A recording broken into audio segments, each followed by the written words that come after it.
안녕하세요. 정시분석의 뜰 세미나 10일 시간입니다. 오늘 323페이지 4번 들어가겠습니다. 323페이지 4번.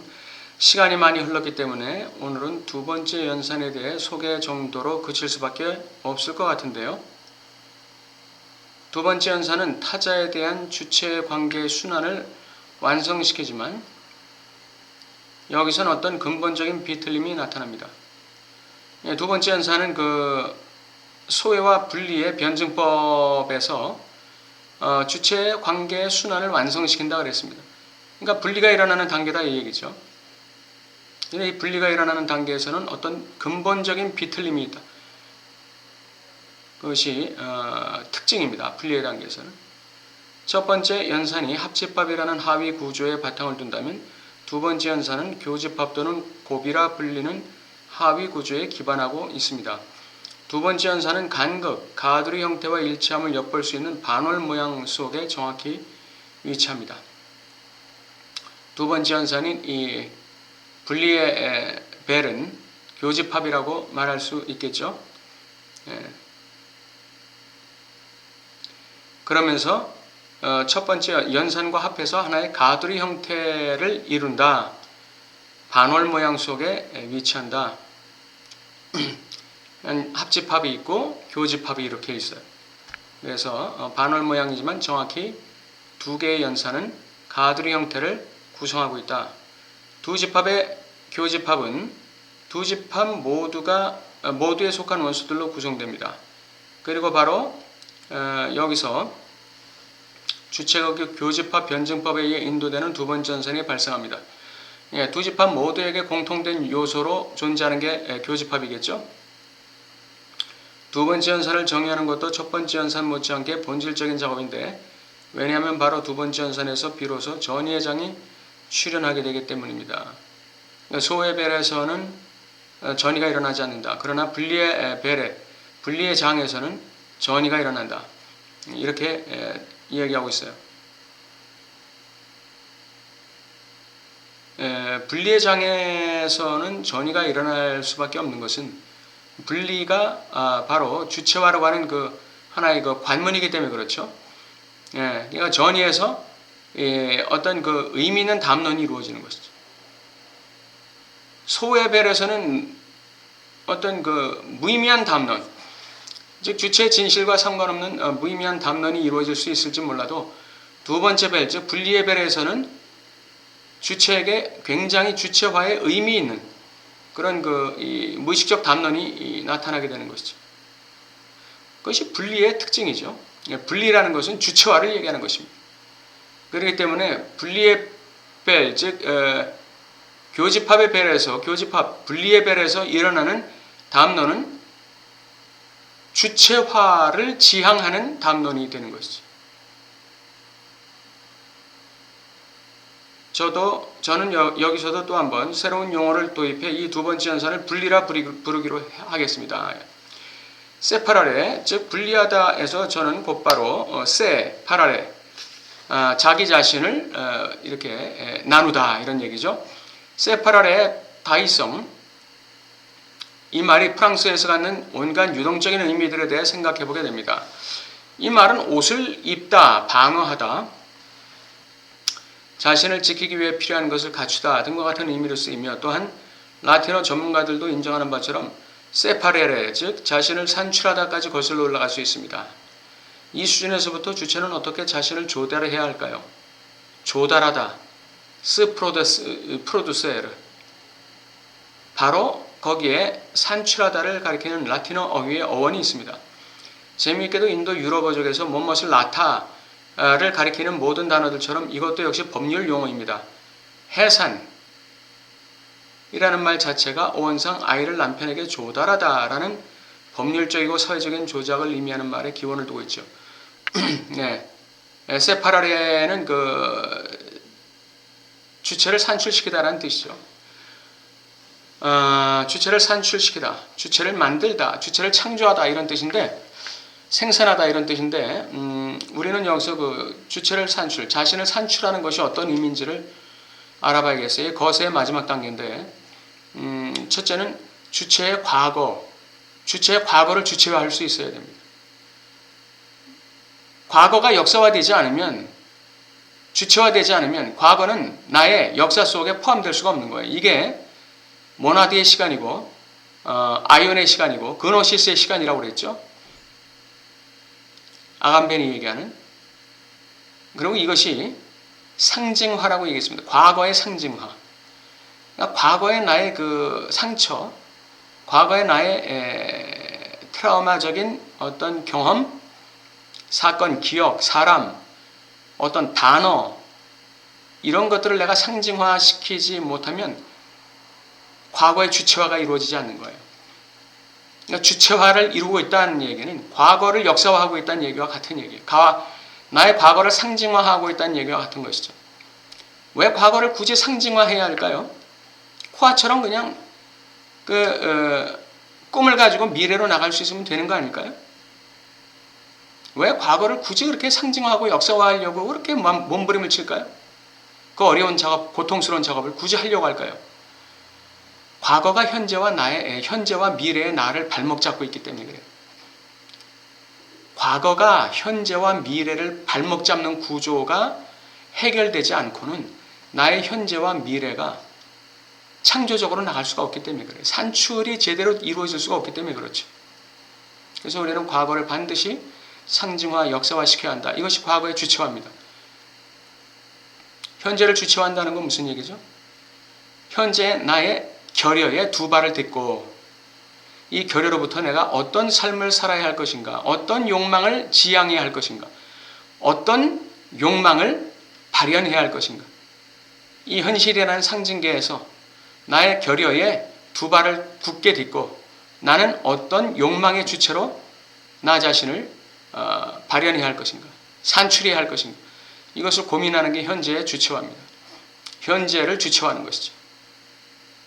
욕망의 주체화, 충동의 주체화, 이것이. 미래의 주체화라는 건 뭘 의미할까요? 미래의 주체화라는 것은 나의 현재의 주체화보다는 조금 더 진보된 쪽으로 나가야 되지 않겠어요?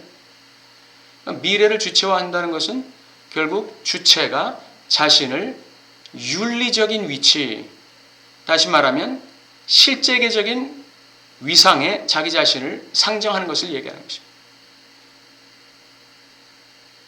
주체가 욕망하고 충동의 대상으로 삼고 있는 그 대상도 실제계 속에 그 대상을 상정하는 것. 실제계, 그러니까 실제계적인 사물로 숭고화시키는 것. 이게 필요하고 나의 리비도 자체도 그 질을 변형시켜서 숭고화시키는 것. 이게 필요한 것이죠. 그래서 나 자신의 주체적 위상을 실제계에 위치시키는 것. 고상한 그 숭고한 실제계죠. 예,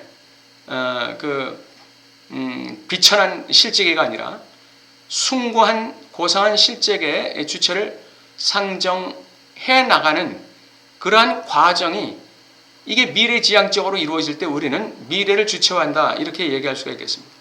이것이 이 주체의 변증법이에요. 이 주체의 변증법. 주체 변증법이라는 건 뭐죠? 주체가 더 고상해지고 숭고해지는 것입니다. 이 윤리화되는 거예요. 이 주체와 이 주체의 윤리화가 이루어지는 거죠.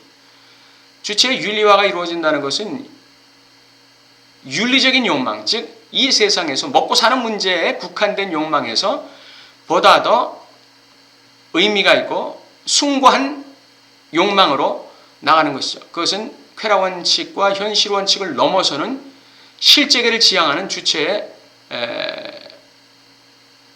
변증법적 진보라고 할 수가 있겠습니다. 이것이 바로 주체의 주체화다 이렇게 얘기할 수 있겠습니다. 이것이 바로 해산하다, 자기를 산출하다, 자기를 생산하다, 옷을 입다, 방어하다, 자신을 갖추다 이런 뜻인 이 세파라레의 뜻입니다. 이게 분리라는 것이죠. 예, 분리라는 것은 이와 같이 굉장히 다의적인 의미가 있습니다. 이 주체화라는 것. 분리라는 것은 주체화를 의미하는 것이죠. 다음 시간에는 소외를 이야기하는 벨의 기능과 마찬가지로 이 교집합이란 개념이 어떻게 지금까지 정의된 벨들과는 전혀 다른 방식으로 사용되는지를 설명해 보도록 하겠습니다. 우리는 이 교집합이란 개념이 어떻게 두 가지 결의의 중첩으로부터 출현하게 되는지를 보게 될 것입니다. 두 개의 결여는 어머니의 결여와 아버지의 결여를 얘기하는 것입니다. 먼저 주체가 이 중 하나의 결여를 만나게 되는 것은 타자 속에서 타자가 자기다 말로 그 주체에게 행하는 소환 자체 속에서입니다. 어머니의 소환. 주체가 그 영아로 태어났을 때 어머니가 그 주체를 부르죠. 개똥아 그렇게 부르는 거예요. 그 어머니의 소환에 의해서 주체는 어머니의 언어의 세계, 즉 상징계 속에 들어가는 것이죠. 그러나 동시에 어머니의 언어에 의해서 굳어져 버리는 것입니다. 이게 주체의 소외예요. 어린아이 시절에는 주체가 소외되어 있는 것이죠. 어머니의 말하자면 절대 권력자인 어머니의 언어에 갇혀 있는 것입니다. 영아 때, 유아 때는. 그러다 이게 언제 분리를 향해서 나가죠? 바로 만 3세 이상, 즉 4세, 5세, 이때 오이디푸스 컴플렉스에 들어갈 때 이때 이제 아버지를 통해서 분리 과정을 겪게 되는 것이죠. 그러나 그 전 오이디푸스기에서는 아이는 어머니, 절대 권력자 어머니의 욕망과 언어에 묶여 있는 그런 존재가 되는 것입니다. 그래서 어머니와 이자관계 속의 향유는 누리지만 의식 차원에서 향유는 누리지만 무의식 차원에서는 주체는 소외되는 것이에요. 아파니시스 되는 것이죠. 그러나 어쨌든 이러한 어머니와의 이자관계 속에서 어머니의 결여를 만날 때 주체가 제기하는 질문이 뭐라고 그랬죠? 캐보이라고 그랬죠. 어머니의 절대 권력적인 언어와 능력 하에서 주체는 소외되지만 거기서 주체가 어머니에게 던지는 질문이 캐보이라고 그랬죠. 당신은 나에게 도대체 무엇을 욕망합니까? 내가 어떻게 하기를 바랍니까? 왜 나에게 이렇게 부실하게 대합니까? 왜 나를 이렇게 불성실하게 대합니까? 왜 나를 양육하는 데 있어서 이렇게 실수가 많습니까? 이게 캐보이라는 질문이에요. 이게 엄마의 결여를 발견하는 시점이죠. 아이들은 반드시 이 엄마의 결여를 발견해야 돼요. 다시 말하면 엄마에게 실망해야 된다 이거죠. 엄마에게 실망해야 된다 이거죠. 엄마에게 실망하지 않으면 엄마를 떠날 수가 없는 것입니다. 예. 시니피앙들을 유아는 타자의 다마의 간격을 경험하면서 간격을 경험한다는 것은 타자의 다마의 결여를 경험하면서 다음과 같이 분명히 자리매김 될 수 있는 질문을 던지게 됩니다. 그는 내게 이렇게 말했지. 그런데 그가 그런 말로서 내게 원하는 것은 무엇일까? 캐보이. 시니피앙들을 절단하는 갈라놓는 이 간격, 엄마의 시니피앙의 이 균열, 간격, 이 결여. 그러면서도 시니피앙의 구조 자체에 속하는 이 간격이 바로 제 논의 전개의 또 다른 국면에서 제가 환유라 부르는 것이 기거하는 것이죠. 시니피앙들은 반드시 그 결여를 중심으로 구성되어 있습니다. 결여를 중심으로 환유 구조를 이루고 있는 것이죠. 시니피앙이 환유 구조를 이루는 데는 반드시 그 중심에 결여가 들어가 있는 거예요. 미끄러짐이 있는 것이. 시니피앙이 발화됐다? 거기에는 반드시 미끄러짐이 생기는 것입니다. 그 미끄러짐을 중심으로 시니피앙의 환유가 이루어지는 것입니다. 의면세는 항상 시니피앙의 미끄러짐, 시니피앙의 결여, 시니피앙의 균열, 시니피앙의 구멍을 중심으로 이 시니피앙의 환유가 돌아가는 거예요. 어머니가 아이를 똑똑한 놈 이렇게 시니피앙을 던졌다면 어머니의 시니피앙은 전부 그 똑똑한 놈이라는 중심의 미끄러짐을 중심으로 돌아가는 것입니다. 똑똑한 놈이라는 그 기표의 미끄러짐, 그걸 중심으로 돌아가는 거예요. 말은 똑똑한 놈이라고 했는데 아이가 듣기에는 뭔가 엄마의 그 시니피앙에 뭔가 석연치 않은 균열을, 그 애매모함을 발견하게 되는 것이에요. 나에게 똑똑한 놈이라고 부르긴 했지만 거기에서 내가 뭔가 모르는 엄마의 애매모함을 발견하게 되는 거예요. 그걸 중심으로 해서 모든 엄마의 언어가 돌아간다는 것이죠. 그걸 중심으로 모든 엄마의 시니피앙들이 환유구조를 이룬다는 거예요. 바로 거기서 우리가 욕망이라 부르는 것이 수건 돌리기 놀이에서처럼 미끄러지고 빠져나가고 도망칩니다. 주체는 무언가가 어긋난 곳에서 타자의 담화의 결함을 통해 타자의 욕망을 간파합니다. 무언가 어긋난 곳에서, 무언가 애매모호한 곳에서, 무언가 내가 이해할 수 없는 곳에서, 무언가 내가 확신할 수 없는 곳에서 타자의 담화의 그 결함을 통해서 타자의 욕망을 간파해내는 것이. 근데 그 타자의 욕망을 간파합니까? 못합니까? 못합니다. 그래서 캐부어 이거라는 거예요. 도대체 아이가 뭘 욕망하느냐 질문하는 것이죠. 아이가 왜? 라고 묻는 것은 모두 사물의 이치에 대한 호기심에서 나온 것이라기보다는 어른을 시험하는 것이라 할 수 있죠. 어른을 시험한다는 건 다른 말로 도대체 나에게 원하는 게 뭐냐는 그 의미를 담고 있는 것이죠. 왜 내가 그런 말을 하는 걸까? 이 말은 욕망의 수수께끼라 할 어른의 속내에 대해 언제나 반복해서 제기되는 질문입니다. 욕망의 수수께끼라 할 어른의 신입피양에 대한 속내에 대해서 반복 제기되는 질문이에요. 그런데 주체는 이러한 욕망의 포착에 대해 그리 브이처럼 전 단계의 결여, 즉 자기 자신의 사라짐을 갖고 대답하게 됩니다. 그러니까 어머니의 어머니로부터 당하는 그 소에 대해서 자신의 결여를 가지고 응답하는 것이죠. 자신의 결여를 가지고 응답한다는 것은 무엇을 의미합니까? 그 질문이 캐부어이라는 어머니에 대한 질문이 자기 자신에 대한 질문으로 들어가는 거예요. 그럼 나는 무엇을 욕망해야 하지? 이것이죠. 그럼 나는 무엇을 욕망해야 하지? 엄마가 내 욕망의 대상이 아니라면, 엄마가 나 아닌 다른 사람을 욕망한다면, 엄마가 나 아닌 다른 어떤 것을 욕망한다면 그럼 나는 어떻게 해야 되지? 이게 이제 자기 자신에게 던지는 질문이에요. 이게 자기 자신의 사라짐을 가지고 대답한다는 의미가 되는 것이죠.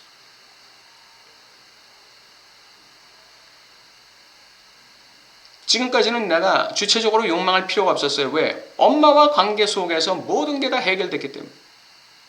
그러나 엄마와의 관계 속에서 내가 이제 부족함과 모자람을 발견했단 말이에요. 그럼 나는 어떻게 해야 되지? 이런 질문이 엄마에 대한 캐부어이라는 질문이 나에게로 돌아오는 거예요. 그래서 내가 이제 나는 어떻게 해야 되지? 뭘 해야 되지? 뭘 욕망해야 되지? 이렇게. 이게 바로 자신의 사라짐을 가지고 대답한다는 뜻이에요. 엄마의 결여에 대해서 주체의 사라짐을 가지고 응답한다. 두 결여가 중첩된다. 여기서 주체는 타자 안에서 감지해낸 결여의 지점에 자신의 사라짐을 위치시키게 됩니다. 엄마의 결여의 지점, 엄마의 신입피양의 결여의 지점, 엄마의 애매모호한 그 지점에 자신의 결여를 딱 중첩시키게 되는 거예요. 이처럼 대상을 알 수 없는 부모의 욕망에 대해 엄마가 무엇을 욕망하는지 그 대상을 주체도 알 수 없고 엄마도 알 수 없는 것이죠. 거기에 대해서 주체가 내미는 첫 번째 대상은 자기 자신의 상실이다. 이렇게 얘기하고 있습니다. 그가 나를 잃기를 바랄까? 자신의 죽음이나 사라짐에 대한 환상은 주체가 이러한 변증법에 개입시켜야 하는 첫 번째 대상이며 실제로도 그렇습니다.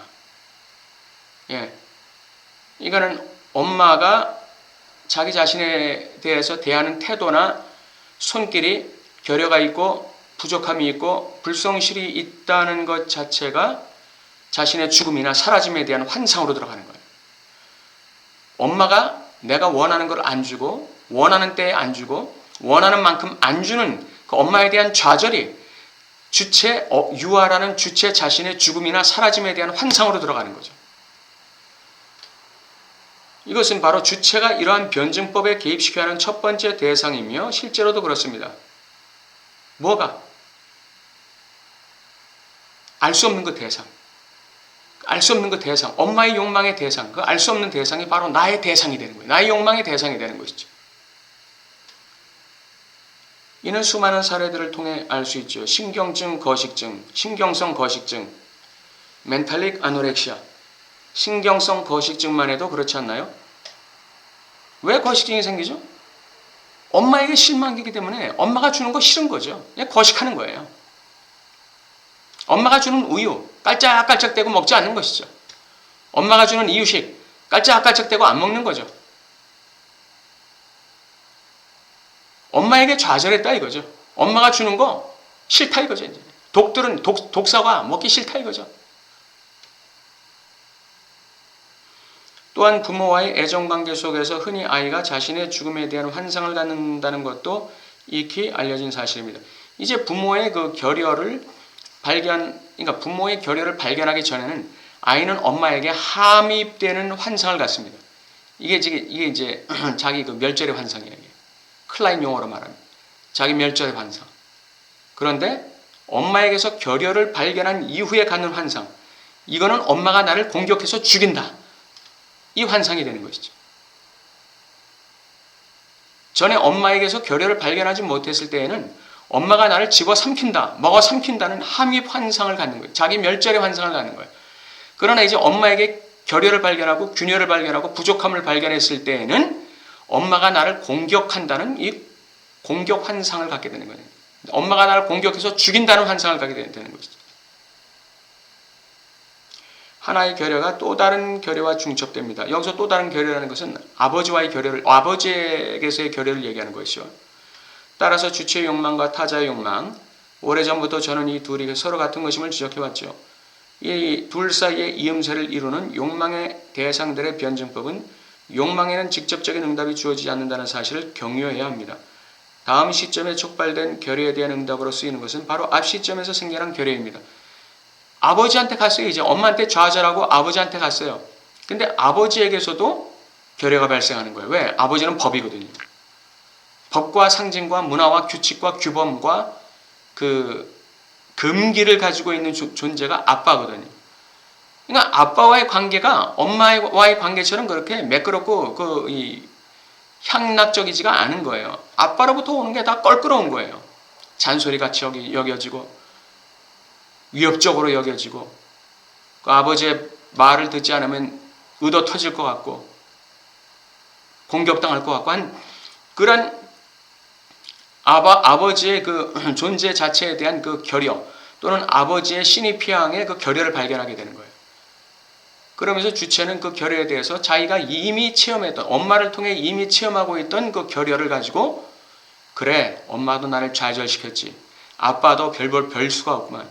아빠도 나를 좌절시키기는 똑같구만. 이렇게 자신의 결여로 아버지에게서 발견한 결여에다가 자기의 결여를 중첩시키는 거예요. 두 결여의 중층결정이라고 하죠. 오늘 제가 새롭고 근본적인 이 두 번째 논리학적 연산 속에서 다루고자 한 것은 회귀 속의 비상호성과 비틀림이라는 두 가지 요점인데 저는 오늘 이 둘을 충분히 부각시켰다고 생각합니다. 여기 그 분리해서 중요한 것은 바로 이 비상호성과 비틀림이에요.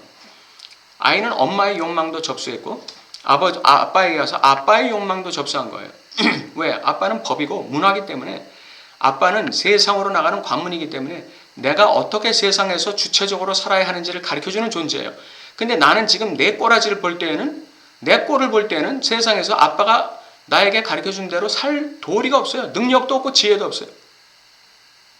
그래서 아빠의 이 법을 내가 아빠의 언어와 상징과 문화와 언어를 내가 받아들여서 나의 주체적인 어떤 언어와 상징으로 비틀기를 하는 거예요. 이 비상호성과 비틀기라는 것입니다. 이것이. 예를 들어서 아버지가 죽으면서 어린 세 아들에게 유언을 남기는 거예요. 얘들아 잘 살아야 돼. 이렇게 유언을 남기고 돌아가셨어요. 큰 아들은 그걸 갖다가 잘 살라는 말은 돈 많이 벌어서 이 세상에서 잘 먹고 잘 살라는 말이구나. 이렇게 해석했어요. 이게 큰아들의 비상호성과 비틀기예요. 아버지의 잘 살아야 돼 라는 신입피양을 자기 나름대로 비틀게 한 것이죠. 둘째 아들은 잘 살라는 말은 뭔가 그 나다운 삶을 살라는 뜻이야. 남들 그 모방하거나 남들 따라가지 말고 나의 독특한 어떤 그 나다운 그 면모를 갖다가 발현시키면서 살라는 뜻이겠지. 이렇게 해석했어요. 그러면 이것도 아버지의 잘 살아야 돼 라는 신입피양을 비틀게 한 것이에요.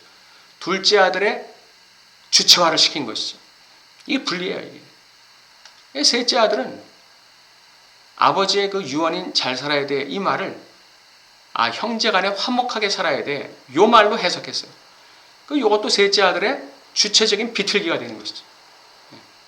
그래서 이 분리 단계에서는 어머니의 욕망과 아버지의 욕망, 그 알 수 없는 부모의 욕망을 자신의 욕망으로 받아들이면서 거기서 자신만의 욕망으로 비틀기, 엄마와 아빠의 것과는 다른 비상호적인 자신만의 욕망으로 주체화시키는 거예요. 욕망의 주체화죠.